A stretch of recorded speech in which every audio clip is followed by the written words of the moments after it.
Hey Alicia, do you remember the books that I read in September? Yes, I do.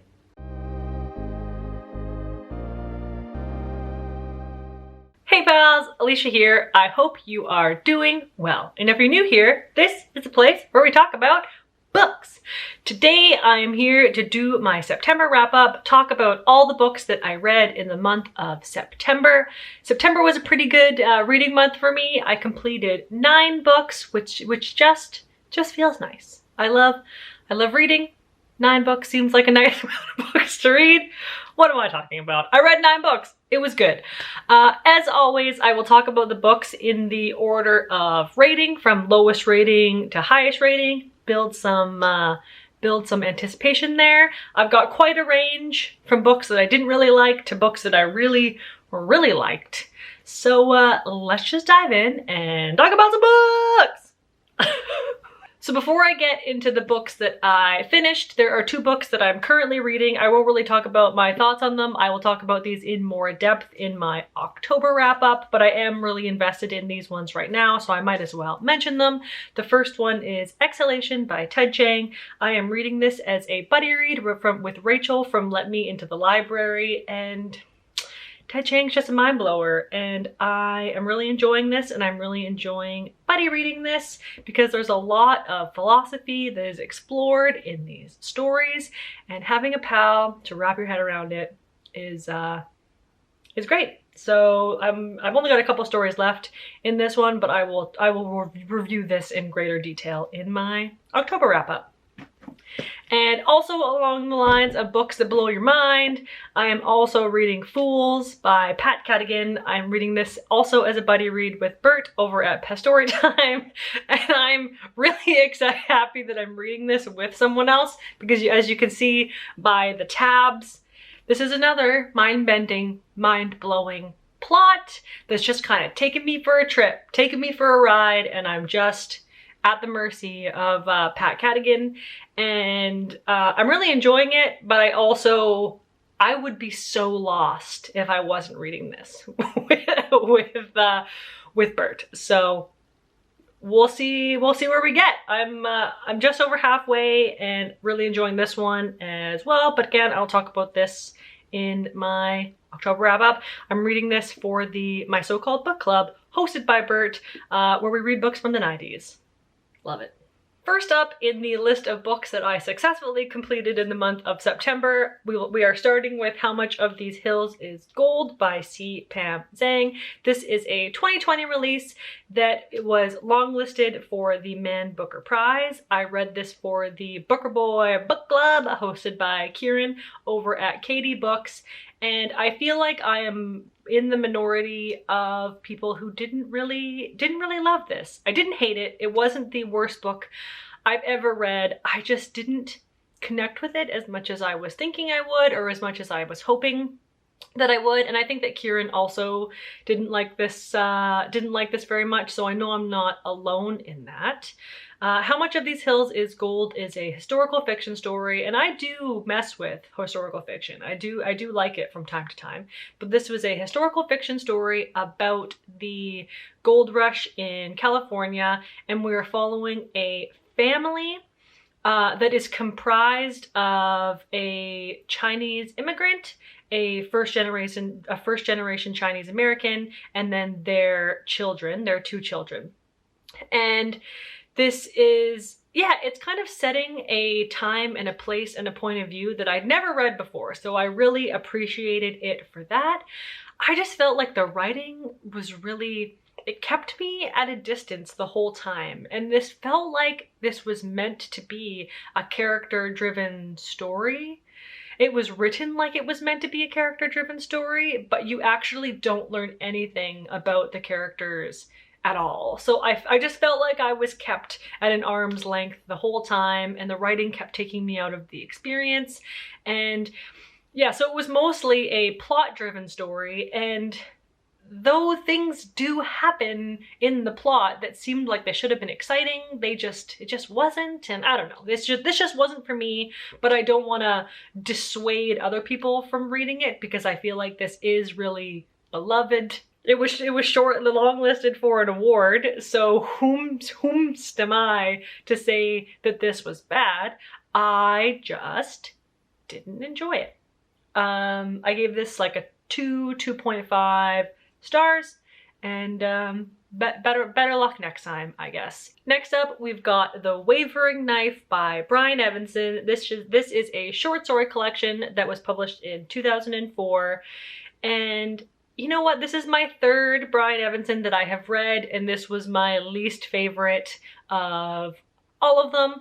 It was classic Brian Evenson in his themes. Lots of obsession, lots of paranoia, lots of philosophy going on in here, but I will admit that there were a handful of stories that I did not understand at all. Like, they went whoosh, so far over my head that I couldn't even see it. It was so far away. So a couple of these just made me feel really dumb, but there were two of them that I absolutely loved. One was called Virtual, and the other one was called like The Intricacies of Post-Shooting Etiquette or something like that.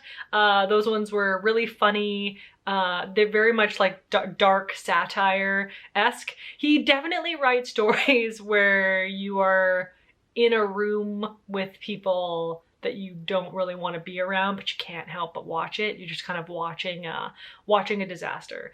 So this wasn't my favorite of the bunch. If I was going to recommend a book to you by Brian Evenson, I wouldn't suggest this one. I would maybe suggest A Song for the Unraveling of the World or Last Days, but I'm definitely going to be reading more and happy to just have consumed more of his work. I gave this one around three-ish stars. So next up, we've got The Long Way to a Small Angry Planet by Becky Chambers. This was published in 2015, and this is the first book in a 3-part series. I think it's called the Wayfarer series. And in this novel, we are set on the Wayfarer, which is a spaceship, and we are just really following the crew on this ship.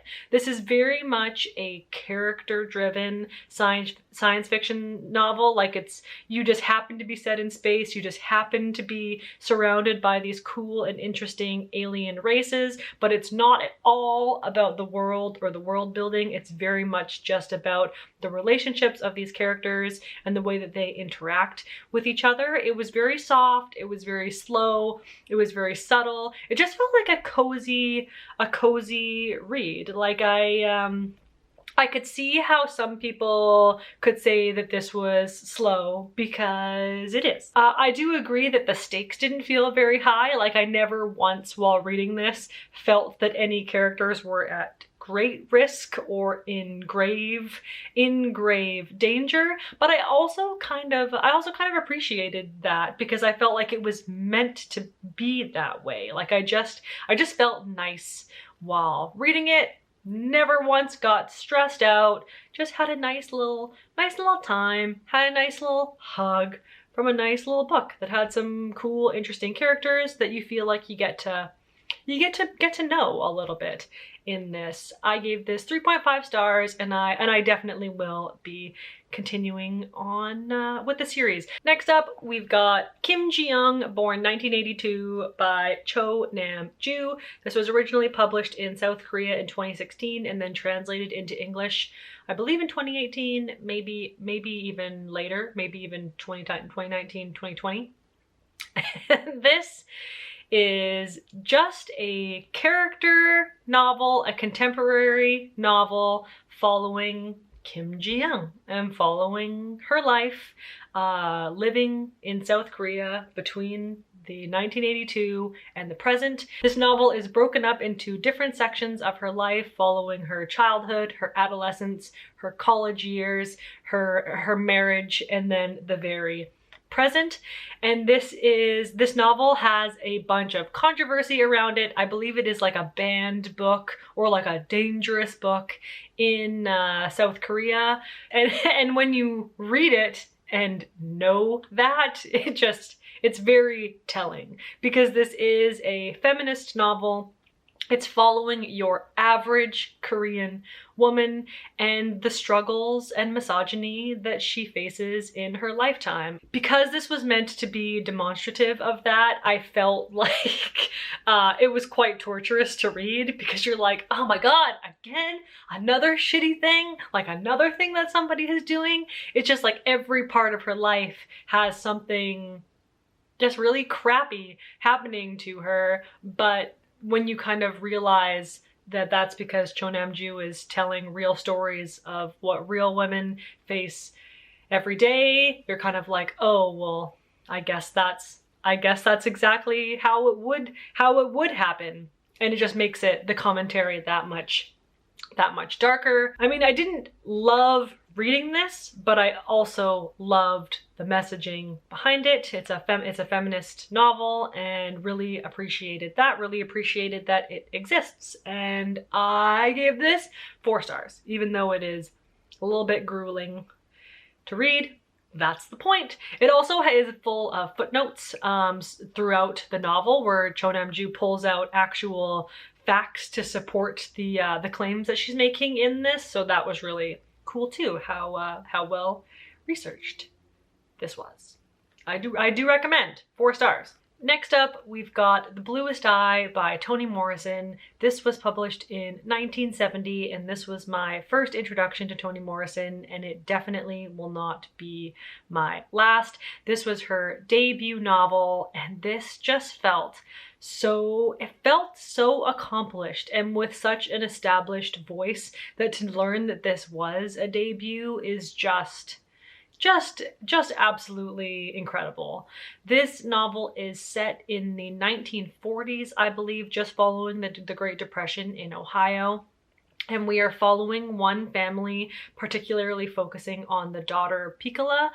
Piccola is living with a foster family, and Piccola has this desire to have blue eyes.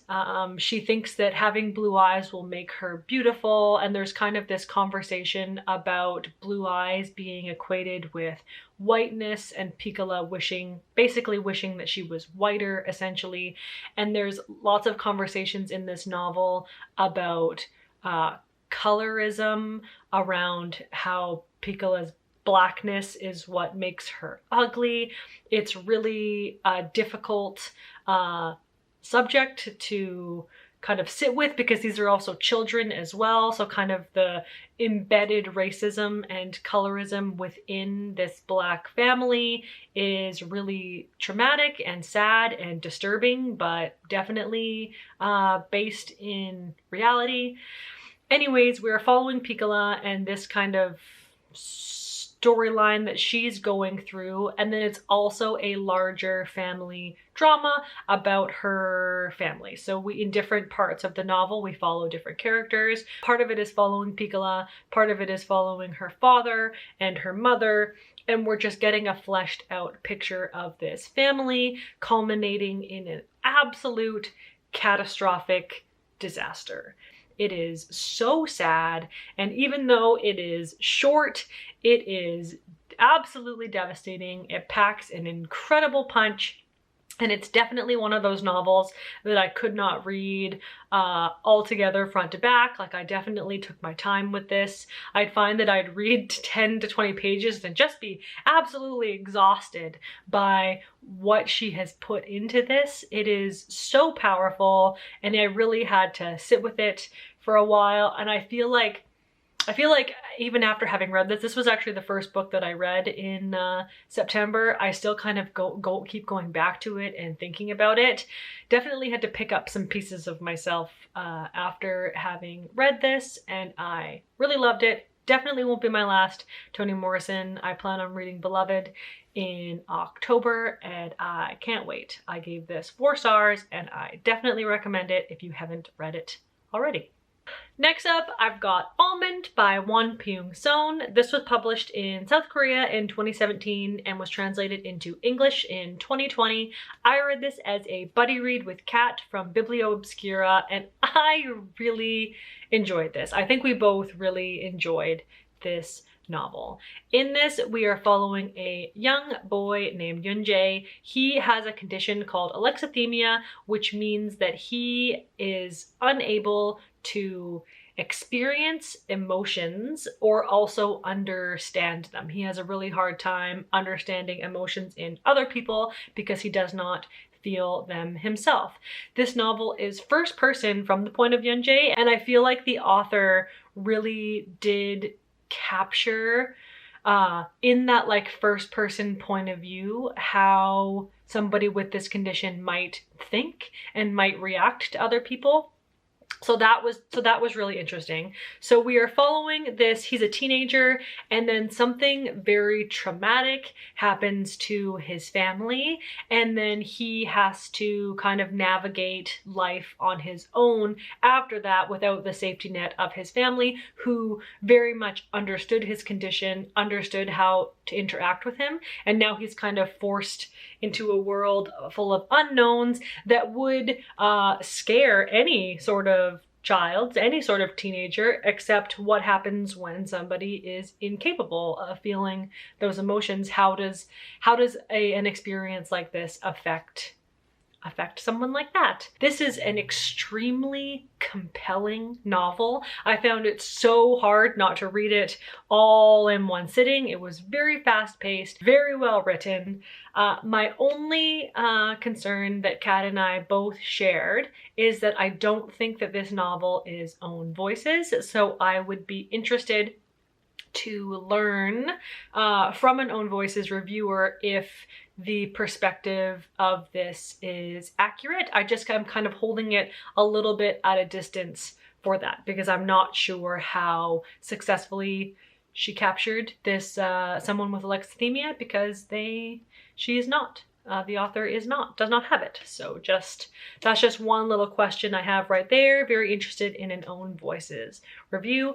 But for what we do have here, this was very compelling, very fun, some very interesting characters. There's a character in here named Gon, and I loved him so much. He was such a well fleshed out character, and I just was here for it. We had a really good time reading this, and I would recommend. I gave this 4 stars. Next up, we've got Winter Counts by David, Heska, Wanbli, Weiden. This is a 2020 release that I listened to on audio on Scribd, and I enjoyed this so much. This was an awesome, dark, contemporary crime thriller. We are following a man named Virgil Wounded Horse, and he is a vigilante for hire living on a Lakota reservation in South Dakota. And after having read this novel, I looked up vigilantes for hire, and they're a real thing. Like, they are a real thing that exists because the justice system within reservations in America are just absolute trash. Unless it is basically unless a murder has occurred, the police don't really investigate crime. So that would include like sexual assaults, rape, abuse. They don't really get involved in stuff like that. So vigilantes for hire are basically the people who come in and do seek that justice. So we are following a character named Virgil Wounded Horse. He's a vigilante for hire on this reservation, and he is living with his nephew. His sister has passed away, so he's taking care of his nephew, and then his nephew kind of gets wrapped up into an insidious plot of crime and drugs, and Virgil is trying to reconcile getting his nephew out of this situation while also the precarious nature of what justice is justice within the like American police system ever really served for the betterment of Indigenous people? No.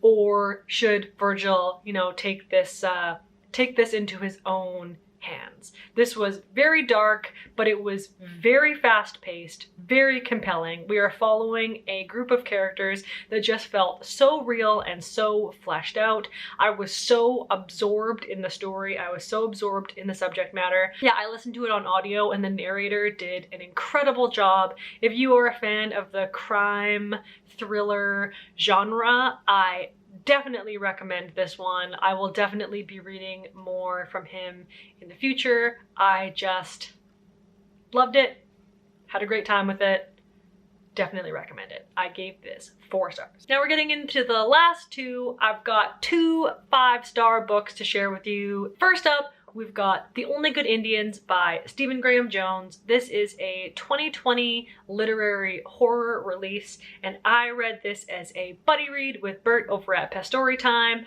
We both really enjoyed our experience with this novel. This was just great. I don't really know how to like succinctly say how accomplished and brutal and just perfect I found this novel to be. This is part slasher, it's part literary horror, it's part political and social commentary, and it's just written in a way that just takes the reader on just this horrible journey. I feel like you're being pulled through something terrible, but you're learning so much and you're experiencing so much. Like, it was such a visceral experience where you never really know what's happening. The kind of perceptions and point of views change so abruptly. So you're always just kind of in this state of discomfort and shock that's kind of mirroring what's happening in the plot. It was just so successfully done, so incredibly written. Yeah, I am raving about this because I loved it. So what is this? What is this even about? So The Only Good Indians is following a group of 4 Blackfeet men. They are adults now, they have families, they kind of have their own established lives. But 10 years ago, these 4 men, they went on an ill-advised elk hunting trip, and something happens on this trip and they're just like, whoa, let's never talk about this again. Let's just move on with our lives. Let's never hunt again and just pretend this never happened. So 10 years go by, they're still best friends, they're still living their lives. No real consequences have happened of what happened 10 years ago until today. They are all of a sudden being confronted by the results of their past. This is a story of family. It is a story of tradition. It is a story of nature and environment and respecting your tradition, but also what happens when you don't. I feel like this is one of those stories where there's no real good guy or bad guy in it. It's just like a very traumatic story for everyone involved. It is very shocking. It is very violent. There are some like abruptly violent scenes in this that like shocked me, like audibly gasping while I read this. I just absolutely loved it. I feel like Stephen Graham Jones, he at once was like pulling me into this story, like sucking me into what's going on, but at the same time, like pushing me away. Like it was so violent and so visceral and so just like unfriendly what he's talking about. This is a very dark story. It is a gory story. It has a lot of social commentary in here around colonialism and how that has destroyed Indigenous culture and tradition and the kind of long-term repercussions of that. Yeah, if you feel like you can handle some very abrupt violence and gore, there is some harm against animals in this, I definitely recommend this. I loved it, gave it 5 stars. Really enjoyed buddy reading this. I felt like I got so much more out of it when I was able to discuss with someone along the way. So thanks, Bert, for that. And yeah, loved it. Recommend it. It's super scary, super dark, super powerful messages weaved throughout. This was my first Stephen Graham Jones, and it definitely will not be my last. And finally, the last book that I have to talk about today is Luster by Raven Leilani. This is another 2020 release, and this is a contemporary, dark satire novel. To say that I enjoyed this reading experience is not correct. This novel is kind of like watching a car crash. If I had to sum this up in 5 words, in my notes I wrote stressful millennial catastrophe, semicolon, clown college. So in Luster, we are following a 20-something Black woman named Edie. She is an artist who is just trying to make her way in the world and just, you know, navigating her life as a young woman alone in the world. So this novel kind of kicks off with Edie starting an online relationship with a much older married man. It is an online relationship that soon turns into a real life physical relationship when this man confirms that he is in an open marriage and the kind of events that ensue from there. This is a novel of choices. It is so stressful. It is so hard to watch at some points. And the way that Raven Leilani wrote this was just absolutely incredible. Like, this again is a debut that just absolutely blew me away. I feel like she was able to capture the snowballing of Edie's choices, the kind of snowball effect of this like stressful, catastrophic downward spiral in her actual writing. So it would just feel very like heavily paced with like lots of run-on sentences as Edie kind of like snowballed into these choices that she was making.